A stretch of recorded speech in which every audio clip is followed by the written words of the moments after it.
welcome to Tea Chat with the Tea Goddess. I'm your host, Michelle Sorensen.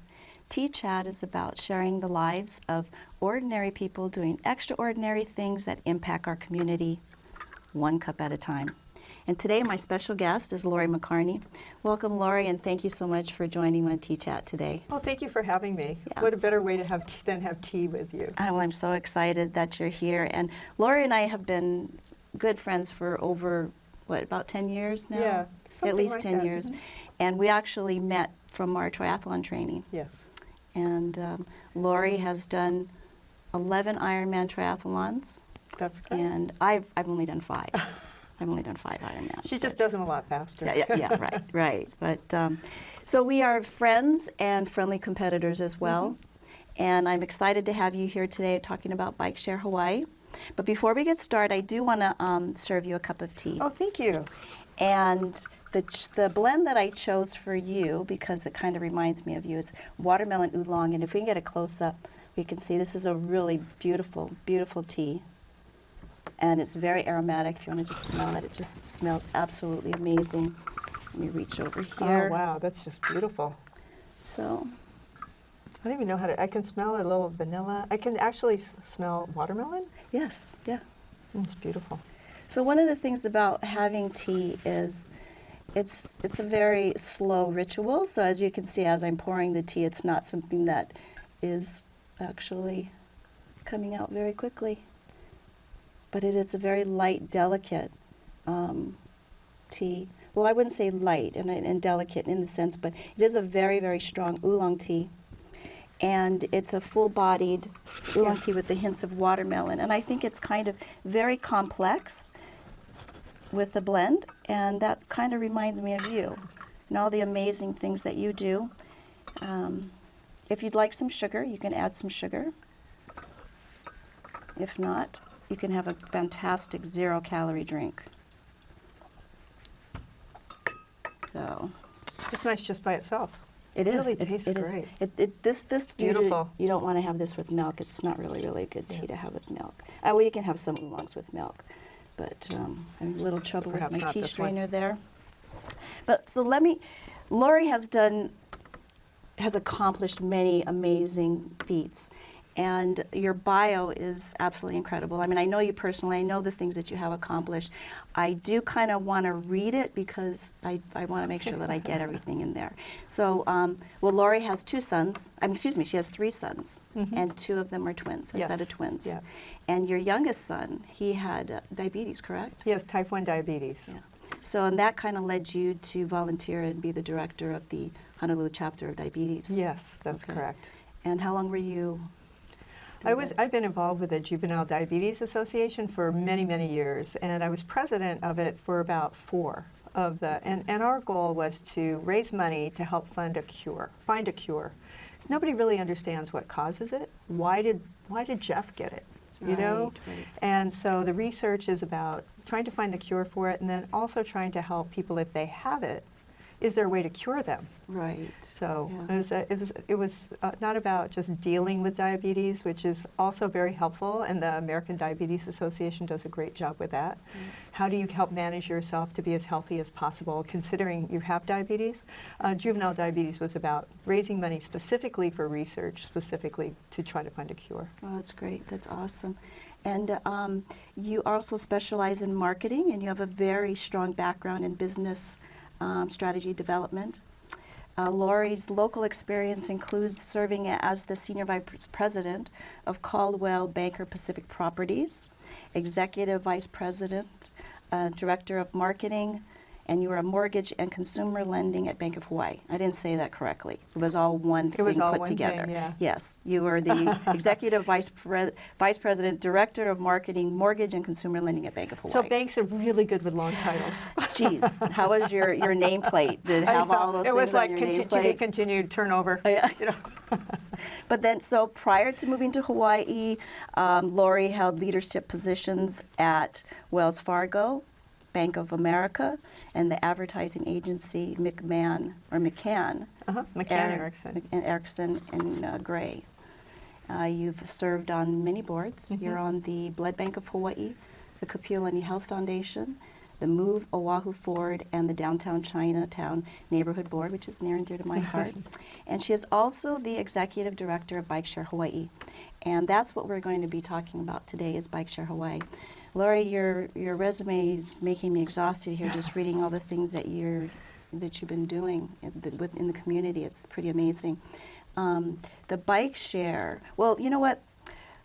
I also want to give our audience a glimpse of your personal background, because all the things that you have done, pretty amazing, but some of the fun things that you have done in the fun things that you have done to kind of help shape what bike share is today. Mm-hmm.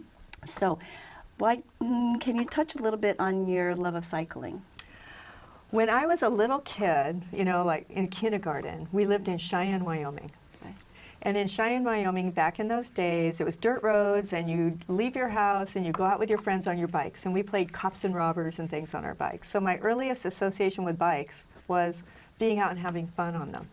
And different periods of your life, you couldn't necessarily bike or whatever, as you're growing up. But that was probably my first memory and what gave me my love of bikes. As my kids were growing up, when we lived in Marin County, we all had bikes. I had my youngest son on the bike seat on the back of my bike, and we would ride over to get bagels or yogurt or something like that.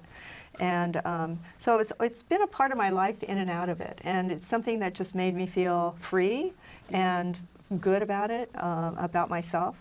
It was interesting, I don't know if you knew this, but bikes played a big role in the emancipation of women, in the emancipation movement. Did not know that. Yeah, so women had all of those clothes that were really hard to do much of anything in. Correct. When the bicycle came along, then women wanted to ride the bicycle. They liked the feeling of freedom. And so it started to change the attire for women. And so it helped, and it was really a big part of all that movement. So that's sort of cool. Very, so very there's little interesting. facts about Yeah. how it's improved people's Well, lives. here's a great photo of you on the Biki, and you're riding along in your very stylish attire with your shoes on. Very, very different for what we normally do when we're doing our triathlons. Totally You look different. very different. So, and I love your helmet, which of course is essential for riding a bike. The safety is a very, very important aspect of getting on a bicycle and riding. Totally. One of the things that we try to tell people, one of the things about bike share, I think that's most people do not bike at all. And so what bike share does is it actually gives people another way to get around that they hadn't used before.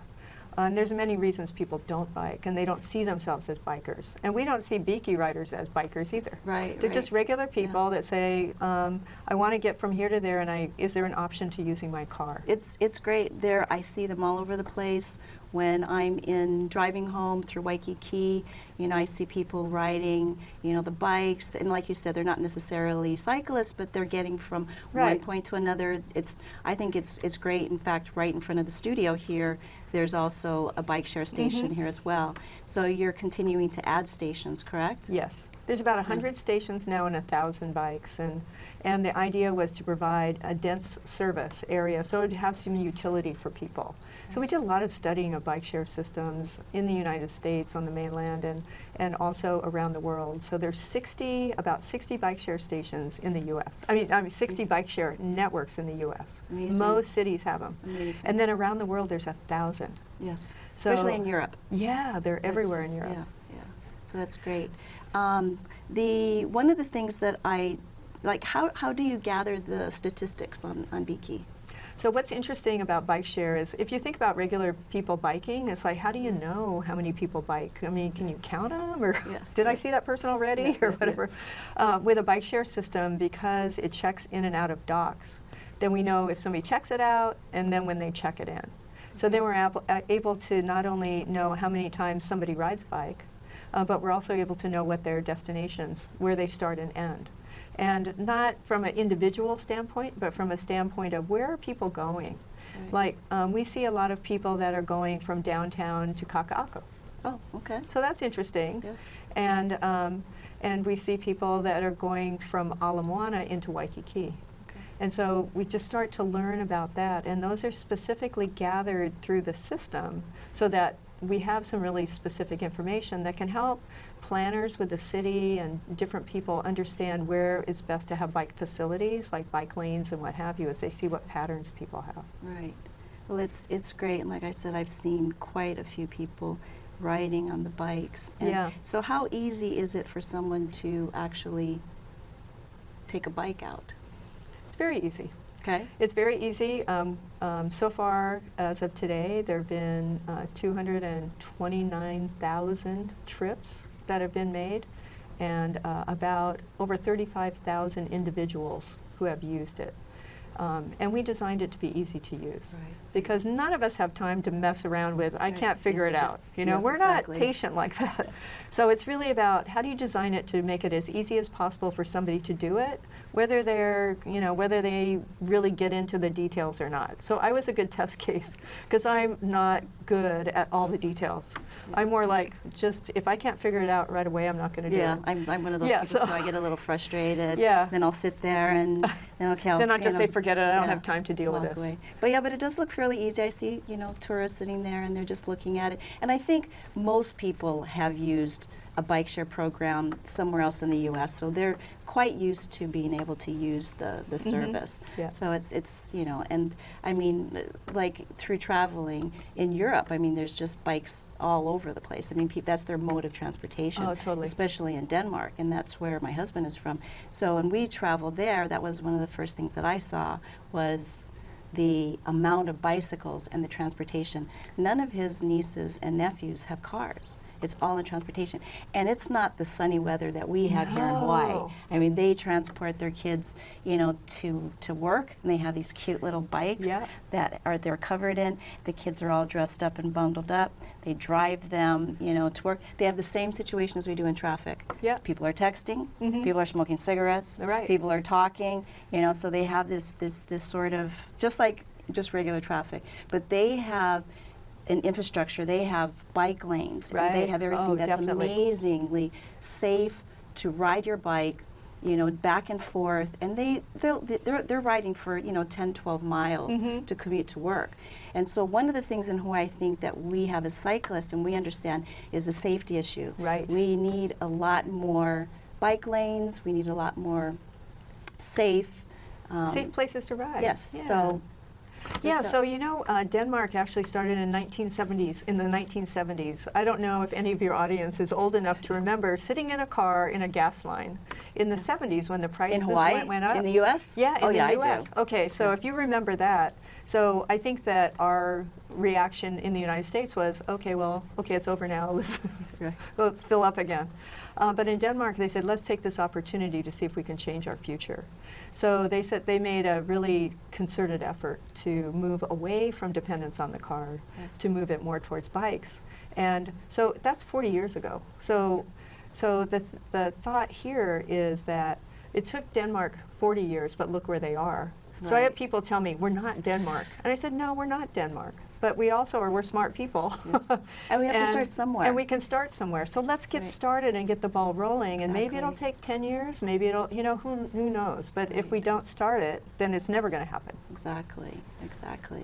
So some of the fun things that you do, you and your husband travel a lot Yeah. with a group of friends, and Yes. you go on bike tours, Mhm. which are pretty fascinating. And there's one right there up on the screen. And where is this at?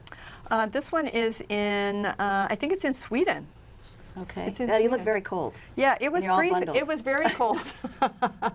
Because cycling here, it's do I wear short sleeves, long sleeves, or Right, whatever? right. But there, it was really cold. Yeah. And the bike trips that we go on are typically 5 to 6 days. We're with a group of people. It's sort of like a cruise, but you pedal. Right. Because the company that we go with takes our bags to the next hotel, sets it up. We have dinner there. We have a lunch together. But during the day, then we're outside, really enjoying the scenery and the country and being able to really experience it. Yes. It's really super Well, fun. I remember one of the first times when you had said that you were going on a bike tour, and I said, I went on a bike tour with Shelley White. Oh, yeah. And we went on a 5-day. We Right. were up in the Blue Mountains. We Beautiful. started off in we went to Sydney, and then from Sydney they drove us to Scone, and from Scone to Denman. So it took us 5 days. Yeah. So and I was telling you, oh, it was so much fun. And we set up tents, and they took. Oh, I and said you were the like, tent. you were Oh, like tents, and I was like, yeah, we were in tents, and you were like, no, Okay, we don't. We do the hotels and we do that and that kind of stuff. And then of course the one that you did in Denmark, and you ended up Yeah. staying at Dangleterre, Dangleterre, which is which was I was beautiful. like, okay, well, yeah, okay, that's definitely Yeah. a Yeah, step you up from the tour that I took. Yeah. But Used to be more of a backpack and stuff like that. And now it's okay, well, I'll go rough it during the day, but I appreciate a nice bed and a nice glass of wine, a nice glass of cup of tea. Yeah. Well, we did have some wine. The Australians, they do like to drink wine. It was a fundraiser, and I think it was for the diabetes. I'm not sure. Oh, cool. And it was there was a couple thousand people. There were a lot of people. That's fantastic. It was pretty amazing, and it was pretty well structured. And they did take our bags and things for us and take it to the next location and set up little places for us to eat lunch in the middle of very nowhere, nice. which was kind of Oh, fun. yeah. But at the end of the day, we would sleep in a tent, and we would take a shower in the little Whatever they call it in yeah, Australia. whatever Something that cute. thing is. Yeah. Yeah, and they had these thing called Warbies. What's that? We are right behind you. It's an Oh. acronym for We Are Right Behind You. I got a flat tire. They had come to my rescue, and that's one of the things that we are trained to do. We're trained to change our Right, tires right, and right. if we get a flat tire. But I guess because I'm a woman in Australia, they kind of, The- the men are a little, yeah. So they came, they practically dissected my bike, took off the tire, pulled the tire off, turned it inside out, went all the way through the rim, and I'm Wow. like, okay, you know, that's Yeah. that's quite a bit of overkill there, but you know, we got it They done. appreciate It the was, help. yes, I did, and it was a lot of fun. That was a great tour. That sounds like it. Yeah. So kind of, let's see, what else can we talk about on bike share? Oh, I know one of the things that's kind of fun. Someone can sponsor, or someone can rent. I mean, They can adopt a adopt. beaky. Right, okay, so tell us about that. So we're a nonprofit. We're a 501c3 organization with the mission to make bicycling and make bike share accessible to people in the community. So, so that's what we're about. So we depend on donations. And so one of the things that we have for people is the opportunity to adopt a bike, a beaky, adopt a Yes, beaky. yes. And when you do that, you can do that on the website, but you go in and then you can put an inscription which appears on the chain cover, and so that's sort of cool. I have one that I did when we moved. We donated all of our furniture to friends. Oh. And so anybody who wanted to make any kind of contribution to Bike Share Hawaii, we just had them put it in a pot. And at the end, then we use that to adopt a bike. And so you'll see a bike out, one beaky out there says, Lori and Rick's Repurposeful Friends, 2017, or that's awesome. 2016. So anyway, besides having the inscription on, then you can go to the website and track and see what your bike's doing. Like, how many people has it given rides to, how many miles has it gone, you know, things like that. So it's sort of fun. Well, that sounds like a lot of fun too. There's you also have the Beaky costume contest too. I'll give you a little. We've had a lot of fun with people becoming connected to Beaky, you know? We have the photo. up Yeah, right there. so one of the things is that we thought, why don't we just help make it fun? I don't want to denigrate other public transportation, but sometimes public transportation just seems a little utilitarian and boring. And if somebody's going to try something new, why not make it fun? Right. It can still serve a purpose. So because people have adopted it and stuff, we said, well, let's just do a contest. So we're calling it Beaky Boo, #BeakyBoo, and there people can just take a picture, and put it on, send it to us, or post it on with that hashtag on any of the social media platforms, and then we just pick a winner. So it's just a fun, And what are thing. they going to get? They're going to What get a is- swag bag, all Okay. sorts of good Beaky stuff. Oh, Like a fun. trucker hat. Oh, yeah. Trucker hat. Oh, that's very look how cute. beautiful that is. Yeah, A trucker yeah. hat, T-shirt, a backpack, a few things in there, and a pass. That is awesome. So let's talk a little bit about Move Oahu Forward. What is Move Oahu Forward? Move Oahu Forward is a group of business people that are supportive of rail. Oh, okay. from a business side. I did not know that. Yeah, and the reason that I got involved is that from a multimodal standpoint, it was they were looking for somebody who could connect into the biking side of it. Okay. So when you look at rail, whether you like it or not, looks like it's Yes, coming. yes. And so at that point, then rail stations aren't that accessible to people, right? I mean, it ends somewhere, and then unless you're right there, it's like, well, that's not very useful to me. So they'll talk about in the transportation world about the first mile, last mile solution. And so for biking and bike share, what we can do is somebody arrives to a station, if they have a way to stretch out another mile or so, when they arrive, then that helps make more utility for the rail and more mobility for people who live around the station. So that's why I'm involved, sort of representing the bike community. That's right. Okay, great. That's wonderful. So, and let's touch a little bit on your cycling with the Ironman races and the things that you've done in that aspect. Well, tell everybody what an Ironman race is to begin with.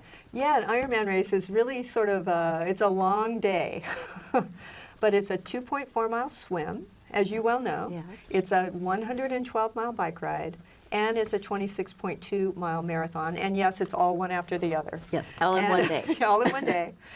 Typically, it starts around 7 o'clock. You typically have 17 hours, depending on the race. Sometimes it's a little bit shorter. You have 17 hours to complete it. Right. And so it's competitive, you know. Yes. People do it for all sorts of reasons. I chose it because I like to stretch myself and see what I can do. Right. And it's it just sort of organizes yourself around a goal that just feels like awesome. Yeah, You know? it is. No, it is. It's a pretty amazing thing to accomplish. Yes. And I think the first Ironman I did was in Bustleton, and that's right. and you got third in your age I group, and you were did, on the yeah. podium. I do remember that. This picture here we have is of you. That's the ITU, which is it's a International Triathlon Union World Championship. Okay. And so I qualified to race there for Team USA in 2013. Okay. And so I raced there, and there you race for your country. So, That's amazing. So it was really interesting. You can see in the middle is a woman from Australia. Okay. So an Australian won my age group, and I was third. But it Still was amazing. It was That has- amazing because you're treated like an Olympian. I mean, they had somebody come up and present that plate, and somebody on a pillow. They put the medal over you. They raised the flags and all that. It was a very cool experience. And how did you get that your plate home safely? That was a challenge. Because it was like, well, that's really nice, but now what am I going to do? Right, right. It's So we actually kept it at a hotel for a while, and then came home. I carried it on. yeah, So. yeah.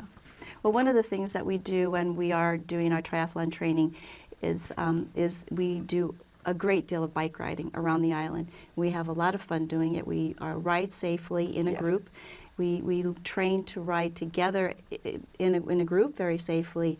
There are, I think, definite needs for improvement around the islands, especially when we are riding with traffic. Mm-hmm.